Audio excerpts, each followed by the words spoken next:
Elena's footsteps echoed through the silent corridors of the Metropolitan Museum of Natural History. It was nearly midnight, and she was doing what she loved most, being alone with the past. As the night curator, she had the privilege of walking these hallowed halls after closing time, checking on exhibits, ensuring the artifacts rested undisturbed. The job was quiet, meditative, infinitely peaceful. She was walking past the Hall of Human Origins when she noticed something unusual. A light was on in the Egyptian tomb exhibit. Elena frowned. She'd made sure every light was dimmed before closing the public galleries. Cautiously, she moved toward the ancient burial chamber display, her heart beating just a little faster. That's when she saw him. He stood motionless before a golden sarcophagus, his silhouette outlined by the gentle glow of the display case. But it wasn't just the unexpected presence that made Elena pause. It was something else entirely. His proportions were subtly wrong. His shoulders were too narrow, his limbs held with an unfamiliar elegance. And when he turned his head slightly, she caught the faint shimmer of what might have been bioluminescence beneath. Translucent skin. Elena's rational mind screamed that this was impossible. Her body froze. "I apologize," he said, his voice carrying an accent she couldn't place. Speaking in perfect but slightly archaic English, "I did not intend to startle you. I became absorbed." She found her voice. "How did you get in here?" "Security would have your security systems are quite impressive," he interrupted gently, turning to face her fully. His eyes were a deep amber, with pupils that seemed to shift like liquid gold. "I was careful not to trigger them. I only wanted to observe quietly. To understand?" Elena should have been terrified. Instead, she was fascinated. "Understand what?" He gestured to the sarcophagus. "How your species honors death. How you preserve those who have passed. On my world, we believe that preservation is a form of immortality. That by keeping these objects, you keep the memories alive." Paused. "I find it beautiful." Despite every warning her instincts were sending, Elena stepped closer. "You're not human, are you?" No, there was no deception in his admission. "My name is Kale. I am from far away. I have come to understand your world before my people make decisions about it." That sounds like something a spy would say. The faintest smile crossed his face. "Yes, I suppose it does. But I am not a spy. I am merely curious. And I find your species far more complex than our preliminary reports suggested." She should call someone, alert authorities, do 1,000 practical things. Instead, she found herself extending her hand. "Elena, I'm the night curator here." He took her hand carefully as though she might break. His skin was cool, with a faint textured pattern she could feel beneath her fingertips. Curator, one who cares for what is precious. That is an honorable role. Why are you here, really? Kale released her hand and turned back to the sarcophagus. "Because your media has no beautiful images of this. They show your wars, your suffering, your violence, but they rarely show what you preserve, what you love, what you keep safe." He tilted his head. "I wanted to see if humans truly valued anything beyond survival, and I believe you do." He glanced back at her. "This exhibit shows that care. These objects are thousands of years old, yet you protect them, study them, share them. You honor people you will never meet, whose names you cannot pronounce. That suggests your species has depths my people did not anticipate." Lena found herself walking beside him through the exhibit. For the next hour, she showed him the museum in a way she'd never shown anyone. She explained the history behind artifacts, shared theories about ancient civilizations, and talked about why preservation mattered not as a museum curator performing her job, but as a person genuinely moved by human history. Kale listened with an intensity that made her feel truly seen. He asked questions that revealed a mind as brilliant as it was alien, drawing connections between human art and philosophy that she'd never considered before. "Tell me something," he said, as they stood before a wall of hieroglyphics. "Do you believe your species will survive what is coming?" "What do you mean, what's coming?" "Contact. With us. With others. When your world learns, it is not alone. When people realize the universe is far more crowded than they believed, will humans survive that knowledge without destroying each other? Alina considered this seriously. I think humans are adaptable. We're afraid of change, certainly. We make terrible mistakes, but we're also capable of wonder. When we see something beautiful or impossible, we try to understand it rather than just fear it. I hope you are right, Kale said softly. I hope when your species meets mine, that wonder will win. As the museum's clock struck 2 in the morning, Alina realized she was standing very close to an alien being in an Egyptian tomb, and it felt like the most natural thing in the world. They had moved to the rooftop garden, where the museum's private stars projection dome created a canopy of constellations above them. These are not accurate to your actual sky, Kale observed, gesturing upward. Your astronomers have made errors. Show me, Alina said. He pointed, his long fingers graceful against the artificial stars. In your mythology, this constellation tells the story of a hunter. But in reality, those stars are not connected at all. They only appear aligned from your planet's perspective. The stories you tell yourselves are more about your own hopes than about the universe itself. Is that depressing or beautiful? Alina asked.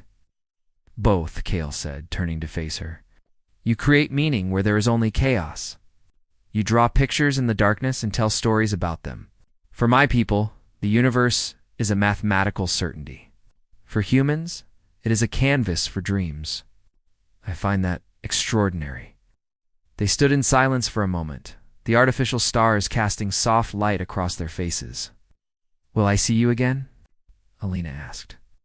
That, Kale said, and there was something almost vulnerable in his voice. Depends on whether you want to. I was instructed to remain hidden, but I find I do not wish to leave without speaking to you again.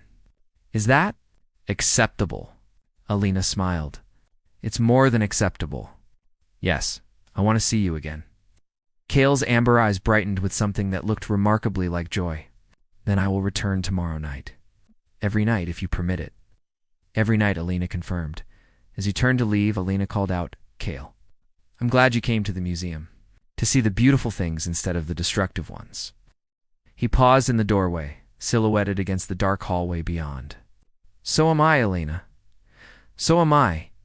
You have given me something precious tonight. What's that? Hope, he said softly, that our worlds might understand each other after all. When Alina arrived home as dawn broke, she realized she hadn't asked a single practical question. She didn't know where Kale came from, what his people wanted, or if this was real. But as she lay in bed watching the sunrise, she knew that none of that mattered. Somewhere in the universe, an alien being had looked at her museum at human history. Human art, human dreams preserved in stone and gold, and found them beautiful. And he was coming back. For the first time in her carefully ordered life, Alina embraced the unknown. Tonight, the museum would open its doors to something wonderful, and she would be waiting. The International Peace Conference Center in Geneva gleamed white against the Swiss Alps, a monument to humanity's desire to communicate across borders and differences. Marcus Westbrook stood in the translation booth on the 14th floor, adjusting his headset and reviewing the morning's agenda. 3 weeks into the first official diplomatic talks with the Zifrin delegation, and he still felt like he was walking through a dream. Marcus had spent 15 years as a linguistic translator. Moving between corporate boardrooms and international summits, he was comfortable with languages he spoke, 7 fluently, but nothing had prepared him for Zifrin. The language operated on 3 simultaneous channels: verbal, harmonic, and chromatic. Zifrin speakers literally sang their words, while their skin shifted colors to add layers of meaning. It was poetry and mathematics combined, but none of that explained his current problem. He was falling in love with his assignment. Zina of House Valores was the Zifrin delegation's primary diplomat. She was brilliant, articulate, and possessed a dry wit that emerged during the late night. Translation sessions when the official delegations had gone to bed? More than that, she was beautiful in a way that made Marcus's heart skip. Her pale blue skin rippled with silver patterns when she spoke, compassionately about trade agreements, and her violet eyes held depths that seemed to contain entire galaxies. The morning session began at 9. The Zifferin delegation filed into the conference room, and Marcus's breath caught when Zinna entered. She wore the formal diplomatic robes of her house. Deep blue silk with constellation patterns that seemed to move of their own accord. When their eyes met across the room, her skin flushed a deeper shade of blue. And Marcus wondered if that was a sign of emotion on her world. The morning negotiations proceeded smoothly. The Zifferin delegation wanted to establish trade routes and cultural exchange programs. The human representatives wanted guarantees of sovereignty and protection of Earth's natural resources. It was standard diplomatic dance, and Marcus translated the careful phrases with professional precision. But the real conversation happened later. At midnight, Marcus found himself alone in the conference room with Zinna. She had asked for extra translation time, claiming she wanted to understand the nuances of a particular human philosophical concept that kept coming up in discussions, the difference between honor and pride. "In your negotiations today," she said, her words creating a harmonious hum in the air, her skin shifting through shades of blue and violet. "Your representative refused to accept our offer of technological aid. He called it an insult to human independence. But our offer was made in respect. Can you explain this contradiction?" Marcus leaned back in his chair, considering. Humans have a complex relationship with help. We want to be self-sufficient, to prove ourselves capable.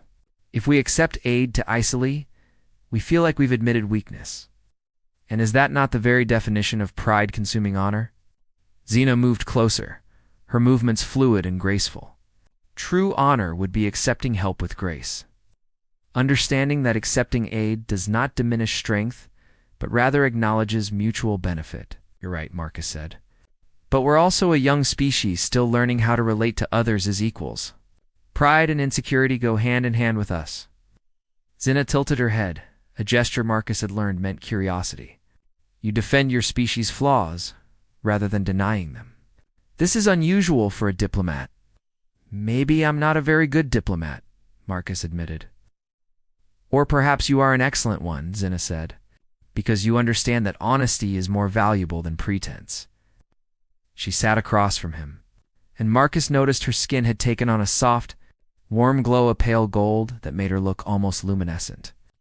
"The treaty negotiations will conclude in 2 weeks," she said quietly.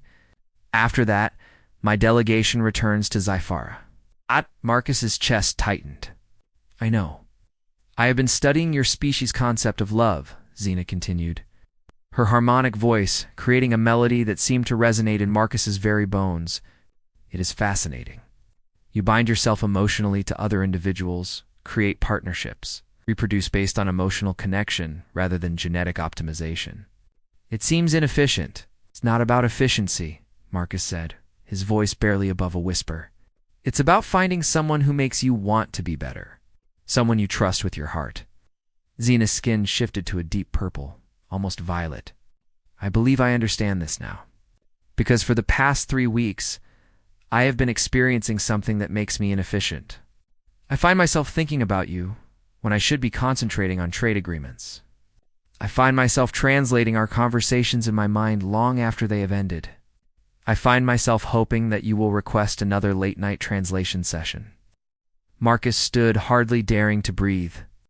"Zinna, on my world, we do not have romantic love," she said, her words creating a complex harmony. "We have bonding, which is based on complementary genetics and social function. But you have shown me something different. You have shown me what it means to want someone not because it makes sense, but because your heart has decided to break its own logic." "You saying?" "I am saying that I do not wish to return to Zyphara in 2 weeks." Zinna's skin now shimmered with every color of the rainbow. "I am saying that if your world would accept it, I wish to extend my stay. I wish to understand this love your species speaks of. I wish to understand it with you, Marcus Westbrook." Marcus closed the distance between them. "What happens to your diplomatic career? Your people need you." "They will understand that I am serving our people better by staying," Zinna said. "A treaty is merely words and signatures. But what you and I create a bridge between 2 species, a partnership based on mutual love and respect that could change the future of both our worlds." "You're sure about this?" Xena reached out and took his hand. Her skin was warm, and her touch sent electricity through every nerve in his body. I have spent 3 weeks translating between 2 languages. But I have realized that love requires no translation. It is understood in every language in the universe. Marcus kissed her then, gently, carefully. Her lips were soft and tasted like something sweet, something he'd never experienced before. When they broke apart, Xena's skin was a bright golden amber. "What color's that?" Marcus asked, touching her cheek.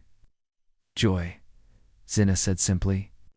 "On my world, it is a color reserved for the most important moments. Birth, triumph, finding one's place in the world. And now, finding love." The treaty was signed 3 weeks later. But the most important agreement came when Marcus and Xena stood before the United Nations Assembly and announced their bonding, a formal commitment recognized by both Earth and Zyphara.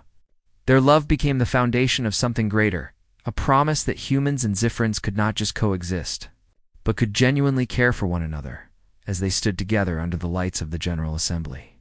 Hands intertwined, Marcus realized that the most important translation he would ever make wasn't of words or languages.